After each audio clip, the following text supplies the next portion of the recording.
Good morning student, welcome to EduFly JEE NEET.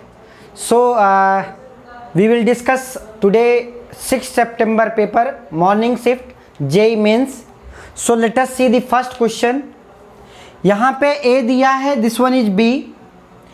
So output is A bar, alright.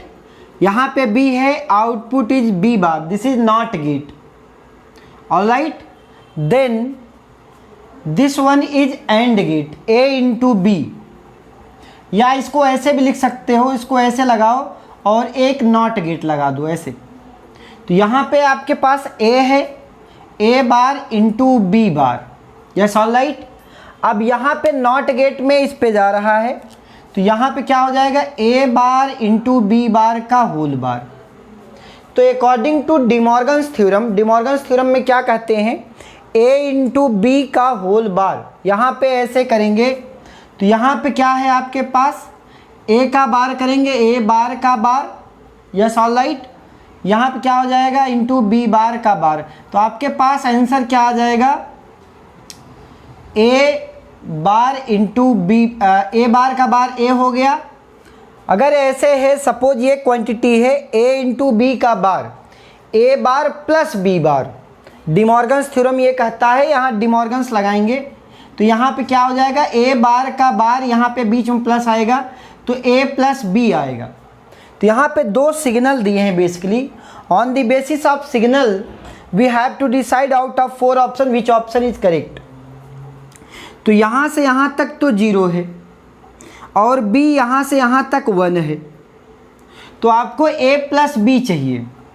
तो यहाँ से यहाँ तक 0, यहाँ से यहाँ तक 1, तो आउटपुट क्या सिग्नल बनेगा वो देखो। तो अगर इसको बेस लाइन मानते हूँ, इसको बेस लाइन मानता हूँ, आउटपुट यहीं पे बनाने की कोशिश कर रहा हूँ। तो यहाँ से यहाँ तक 0, यहाँ से यहाँ तक 1, तो output should be starts from like this. तो यहाँ से ये 1 हो गया और यहाँ भी 1 है, तो 1 1 1 ही होगा। अब यहाँ से ये 0 हो गया, ये भी 0 हो गया, तो 0 हो गया यहाँ पे। इसके बाद यहाँ पे क्या हो गया, 1 हो गया B, और A 0 रहा, तब भी यहाँ पे 1 हो जाएगा बेटे। अब यहाँ से यहाँ तक 1 ही रहा, अब ये भी 1, ये भी 1, तो 1 ही रहा। अब ये 0 हो गया, ये भी 0 हो गया। अब यहाँ से यहाँ तक ये 0 हो गया बेटे। अब ये 0 यहाँ तक रहा, इसके बाद ये 1 हो गया, A 1 हो गया, तो ये 1 हो गया। यहाँ से यहाँ तक ये 1 रहा, ये फिर स्टार्ट हुआ है, ये 1 ही रहा। तो अब यहाँ पे आपके पास ऐसी कौन सी वेव फॉर्म है जो चारों में से जो सही इसको रिप्रेजेंट करता है। तो देखो किसी में भी यहाँ से स्टार्ट हो रहा है, यहाँ पे भी उस तरीके से नहीं दिख रहा, फिर बाद में 0 कर दे रहा है, बाद में 1 है, तो ये भी नहीं सही है। ये तो बिल्कुल गलत है क्योंकि स्टार्ट्स फ्रॉम 1, यहाँ पे भी ये भी नहीं सही, ये भी नहीं सही है। तो इसमें से चारों ऑप्शन नहीं थे। This question is bonus category, सबको बोनस मिलेगा। तो ये आंसर, ये क्वेश्चन बहुत ही आसान था, लेकिन इसके चारों ऑप्शन इन्होंने गलत रखे थे, तो ये सबको बोनस मिलेगा बेटे। ये जेई का एक रूल है, अगर कोई क्वेश्चन नहीं आता या कोई क्वेश्चन गलत होता है उनकी तरफ से, तो सबको बोनस टू ऑल होता है। तो this question is bonus to all aspirants. So let us discuss next problem. It is given that an electron is moving along positive x direction with velocity of 6 into 10 to the power 6 meter per second. It enters a region of uniform electric field 300 volt per centimeter pointing along positive y direction. The magnitude of direction of the magnetic field is set up in the region such that the electron keep moving along the positive x direction will be. It is asking for magnetic field. Yes, all right. तो आपको क्या पता है कि direction of electron क्या है, positive x direction में move कर रहा है, वेलोसिटी एक्स डायरेक्शन में है बेटे, और वाई डायरेक्शन में इलेक्ट्रिक फील्ड है। आपको क्या पता है कि जो भी इलेक्ट्रिक फील्ड होता है that is magnetic field into velocity of electron. ठीक, it is asking for magnetic field that is equal to E by V. अब पहले डायरेक्शंस की बात कर लें। अगर आपने ये पढ़ा, ये इलेक्ट्रिक फील्ड होता है, ये डायरेक्शन ऑफ वेव प्रोपोगेशन होती है इलेक्ट्रोमैग्नेटिक वेव की, और ये मैग्नेटिक फील्ड होता है। तो दोनों क्या करते हैं, वाइब्रेट करते हैं। ये इस डायरेक्शन में वाइब्रेट करेगा, चलेगा ऐसे, वाइब्रेट ऐसे करता है बेटे।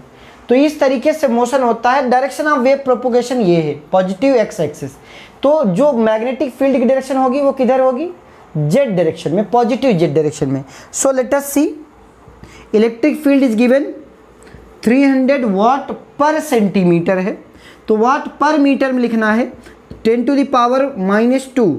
तो यहाँ पे ये वैल्यू ऊपर जाएगी, तो सर 10⁻² वाट पर मीटर हो गया, डिवाइडेड बाई मीटर पर सेकेंड। कितना दिया है वेलोसिटी, 6 × 10⁻6 मीटर पर सेकेंड।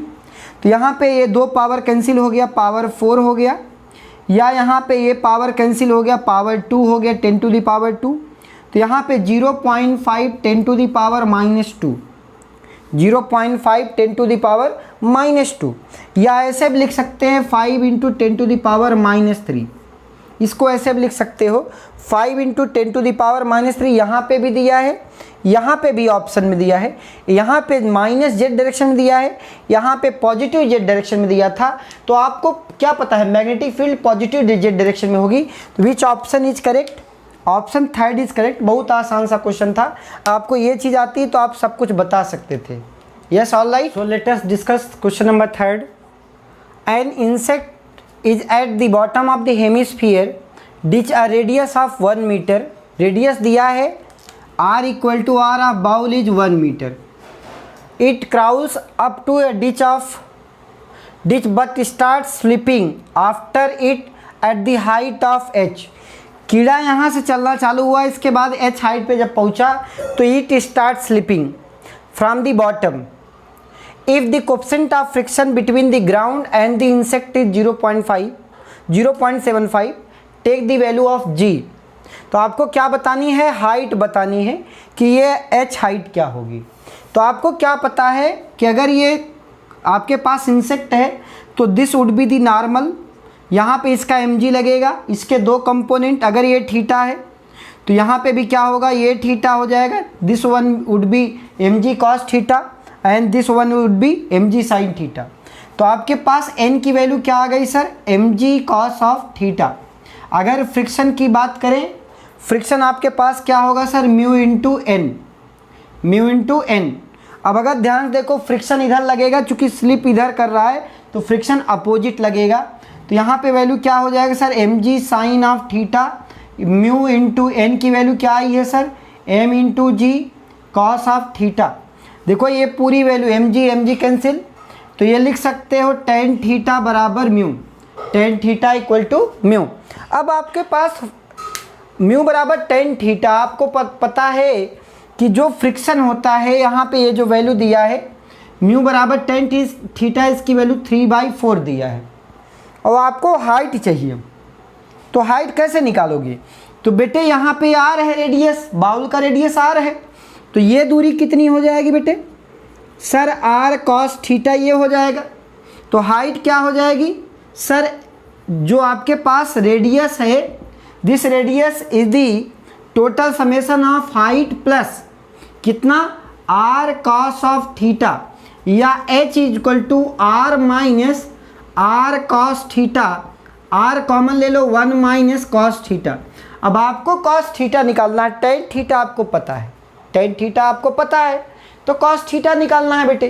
कुछ नहीं सर, बहुत आसान है। क्या आसान है सर, 3 है, ये 4 है, तो ये क्या हो जाएगा 5 हो जाएगा। ये थीटा है तो कॉस थीटा बराबर बेस अपान हाइपोटेन्यूज कितना हो जाएगा, 4/5 हो जाएगा। सर कॉस थीटा की वैल्यू निकल के आ गई 4/5। कुछ नहीं बेटे, यहाँ पे वैल्यू रख दो, तो h वुड भी कितना हो जाएगा, r की वैल्यू, रेडियस दिया है बाउल कितना दिया है 1 मीटर सर, 1 माइनस कितना 4/5। तो आपके पास 1 माइनस 1 से यहाँ मल्टीप्लाई, 5 माइनस 4/5, ये h की वैल्यू क्या आ गई सर 1/5। अब 1/5 की वैल्यू कितना 0.20 metre. Out of 4 option which option is correct, आप बता सकते हो देख के sir 0.20 metre is the correct answer. तो इस तरीके से आपके पास ये क्वेश्चन आया था, this one is in easy category. तो आप ये आसान कैटेगरी है क्वेश्चंस की। Yes all right. So next question, an AC circuit of resistance 100 ohm, capacitance 2 microfarad and inductance is 80 millihenry connected in series, the quality factor of the circuit is. देखो बहुत आसान सा ये, या यूँ कहीं NCERT बेस्ड क्वेश्चन है। क्या कहता है कि जो भी क्वालिटी फैक्टर होता है omega L divided by R होता है, omega L divided by R। अब ओमेगा क्या होता है सर, 1/√LC होता है बेटे, 1/√LC। यहाँ पे वैल्यू रखें सर, क्वालिटी फैक्टर ओमेगा के जगह पे 1/√LC into L divided by R।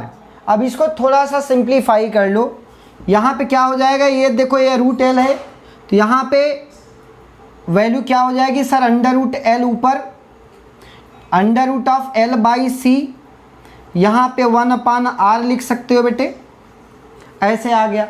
अब इसको सॉल्व करना है, 1/R, R की वैल्यू कितना है 100 ओम मल्टीप्लाइड बाई √L/C। L की वैल्यू क्या दिया है सर 80 मिली हेनरी, मिली मतलब 10⁻³ डिवाइडेड बाई कैपेसिटेंस कितना दिया है 2 माइक्रोफैरड, 2 × 10⁻⁻6।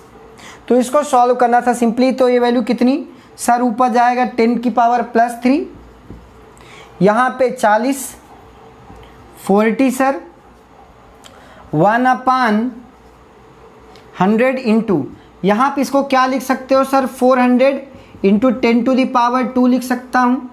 तो इसका आंसर क्या हो जाएगा, √400 को क्या लिख सकते हो 20। तो सर ये हो गया 20 × 10 डिवाइडेड बाई 100 सर, तो ये 200/100 आ गया, जिसकी वैल्यू क्या होती है 2।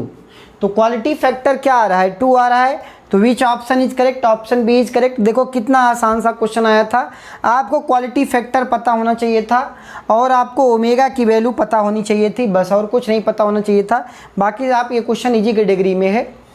सो let us discuss next problem. It is given that a part of the complete circuit as shown in figure, at some instant the value of current I is 1 ampere is flowing in the circuit and it is decreasing at the rate of di by minus di by dt 10⁻² ampere per second. The value of potential difference Vp minus Vq, it is asking for how much difference of Vp minus Vq. So let us start. So current is flowing in this direction. So let us mark this first positive, second negative. ये small जो छोटी डंडी है negative, बड़ी डंडी positive, इस तरीके से हमने मार्क कर लिया। अब लिखना चालू करेंगे सर Vp। अब यहाँ से -LdI/dt होता है, तो negative to positive minus L की value 550 × 10⁻³ into DI/dt sir 10⁻² minus LdI/dt। This is positive to negative -30, अमीर से गरीब -30, यहाँ पे गरीब से अमीर plus I × R, potential drop लिख रहे हो I × R, I की वैल्यू 1 एम्पियर इंटू R की value 20, I × R। Yes all right. अब यहाँ पे आपके पास that is equal to Q, that is equal to Q। So VQ ऐसे मानेंगे, तो VP minus VQ is nothing but, इसको उधर सब कर देंगे तो ये वैल्यू कितनी हो जाएगी 28। This will be become 28 plus ये वैल्यू यहाँ पे कितनी हो जाएगी 0.5 यहाँ पे लिख सकते हैं, ये वैल्यू 5 हो जाएगी। तो यहाँ पे कितना आंसर आएगा 33 वोल्ट। कितना आंसर है, करेक्ट आंसर इज 33 वोल्ट। तो ये आपके पास फिलिंग द ब्लैंक्स वाले क्वेश्चंस थे, सब्जेक्टिव क्वेश्चन। तो correct answer is 33 volt. Yes, let's discuss next problem. The density of a solid metallic sphere of determined by the measuring its mass and its diameter. The maximum error in density of sphere is x by 100%. If the relative error in the measuring mass and diameter is 6% and 1.5% the respectively, then the value of x is. अब आपको क्या पता है sir? हमें ये पता है density equal to mass upon volume. I know this formula. Mass of the metal is suppose m divided by volume 4/3 pi r cube. r is nothing but d/2 का होल क्यूब. सो रो की value क्या आ गई? रो बराबर mass divided by 4/6, यहाँ पे 8 हो जाएगा, 8 त्रिक 24 इंटू पाई डी क्यूब. अब ये पूरी वैल्यू तो कांस्टेंट है. कांस्टेंट मेरा कोई इंटरेस्ट नहीं है. जैसा कि रिलेटिव परसेंटेज एरर का अगर लिखना चाहो तो क्या लिखते हो? D rho by rho into 100 equal to d m by m into 100 plus 3 times of d rho by rho d diameter divided by diameter into 100. अब आपको सब पता है यहाँ पे क्या वैल्यू चाहिए. D rho by rho percentage error in the form of x by 100 दिया था. तो डी एम बाई एम की ये जो परसेंटेज एरर है ये कितना दिया है सर? 6% का एरर है. यहाँ पे 3 टाइम्स ऑफ कितना? 1.5% का एरर है. तो ये वैल्यू कितना? 6 प्लस 4.5, तो वैल्यू कितना सर? 10.5% का एरर आया है. लेकिन जो आपको आंसर दिया है x की वैल्यू बतानी है आपको. x डिवाइडेड बाई 100 इसके फॉर्मेट बतानी है. ये जो इसका परसेंटेज एरर आया है 10.6 का आया है. तो सर x की क्या वैल्यू हो गई? 100 से मल्टीप्लाई कर दें 10 पॉइंट यहाँ पे 00, तो 1050 is the 1050.00 is the correct answer. This is the value of x. तो ये आपको एरर का क्वेश्चन था, परसेंटेज एरर का. अगर आपको ये चीज़ आती है तो आप इजीली सॉल्व कर सकते थे बेटे. ऐसा इसमें बहुत बड़ा कुछ ऐसा नहीं पूछा था, बहुत आसान सा क्वेश्चन था. So let us discuss next problem. This suppose that the intensity of laser light 315 divided by pi watt per metre square.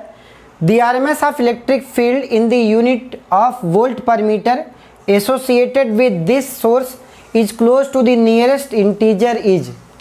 तो यहाँ पे आपको क्या पता है कि इंटेंसिटी बराबर हाफ C इंटू ERMS का होल स्क्वायर.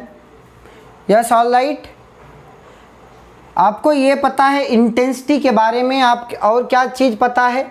इंटेंसिटी दिया है, इलेक्ट्रिक फील्ड दिया है, unit volt per metre square, सब कुछ पता है. इंटू एप्सिलॉन 0 होता है, या इसको ऐसे भी लोग याद करते हैं, half epsilon 0 into C into ERMS का स्क्वायर. ठीक, ऑल राइट. यहाँ से आपको इलेक्ट्रिक फील्ड पूछ रहा है. यहाँ पे I की वैल्यू दिया है 315 डिवाइडेड बाई पाई 1/2.